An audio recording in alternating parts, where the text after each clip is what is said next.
আলামিন, পানি নিষ্কাশনে কোনো পদক্ষেপ নেওয়া হয়েছে কি? পানি নিষ্কাশনের জন্য যেটা সব থেকে বেশি গুরুত্বপূর্ণ সেটা হচ্ছে যে খালগুলো রয়েছে সেগুলোর বাঁধ ভেঙে দেওয়া, কেটে দেওয়া, এবং খালগুলোর যে সংস্কার কাজ শেষ হয়েছে সেগুলোতে পুরোপুরিভাবে পানি নিষ্কাশন শুরু করা, কিন্তু সেগুলো এখন পর্যন্ত শেষ হয়নি। আমরা সিটি মেয়রের সাথে কথা বলেছিলাম, তার যে বক্তব্য সেই বক্তব্য অনুযায়ী 70% কাজ শেষ হয়েছে। সেই 70% কাজ শেষ হওয়ার কারণে সাধারণ মানুষ সুফল পেতে শুরু করেছে। তিনি বললেও আসলে কোনো সুফল কিন্তু এখনো সাধারণ মানুষ পায়নি।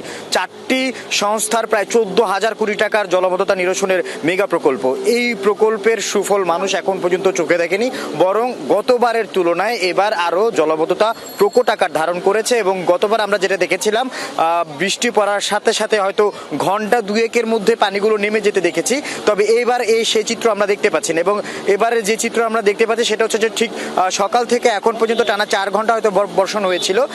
এই যে মাঝারি এবং হালকা বর্ষণের পর এত পানি জমে গেছে, সেটি দীর্ঘ আরও 7 থেকে 5 ঘন্টা পার হয়ে গেলেও কিন্তু সে পানিগুলো নামার কোনো দৃশ্য আমরা দেখতে পাচ্ছি না, যার কারণে বলা যায় যে জলাবদ্ধতা প্রকট আকার ধারণ করেছে। এবং এই যে জলাবদ্ধতা সেটা নিরসনের সিটি মেয়র বলেন আরও 2টি খালের কাজ বাকি আছে, সেই খাল দুটির কাজ মে মাস নাগাদ শেষ হবে। যদি সেগুলোর কাজ শেষ হয় সেক্ষেত্রে হয়তো জলাবদ্ধতার কিছুটা হলেও সুফল পেতে শুরু করবে সাধারণ যে মানুষ রয়েছে, নগর রয়েছে তারা। তবে সেই সুফল আসলে ঠিক কবে পাবে সেটাই কিন্তু একটি প্রশ্ন থেকে যায়, কারণ প্রতি বছর বর্ষা আসলেই এর আগে সংবাদ সম্মেলন করে সংস্থাগুলো জানায় যে এবার আর বর্ষায় সাধারণ মানুষকে পানিবন্দী হতে হবে না, জলাবদ্ধতায় পড়তে হবে না, কিন্তু প্রতি বছর বর্ষায় আমরা দেখি সাধারণ মানুষ সব থেকে বেশি ভোগান্তিতে পড়ে এই জলাবদ্ধতা। এবং এখানকার রাস্তা এবং খালগুলো পানিতে একাকার হয়ে যায়, যার কারণে দুর্ঘটনার একটি বড় ধরনের সংখ্যা থেকে যাচ্ছে।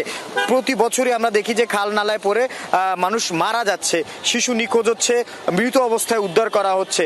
এই যে ঘটনাগুলো সেগুলো প্রতি বছর ঘটার পরও আমরা দেখি যে সংশ্লিষ্ট যে সংস্থাগুলো যেগুলো 1.5 দশক ধরে এই জলাবদ্ধতা প্রকল্পের কাজ করছে, জলাবদ্ধতা মুক্ত করার জন্য, জলাবদ্ধতা নিরসন করার জন্য কাজ করছে, আসলে সেটির কোনো বাস্তব রূপ এবং সেটির যে সুফল সেটা কিন্তু আসলে সাধারণ মানুষ, নগরবাসী সেটা পাচ্ছে না। এবং তারা দাবি জানাচ্ছে খুব দ্রুত এই প্রকল্পের কাজ শেষ হোক বা না হোক, জলাবদ্ধতা থেকে তারা মুক্তি চায় এবং সেটা যত দ্রুত সম্ভব সেটার বিষয়ে যেন নজর দেয় সংশ্লিষ্ট সংস্থাগুলো।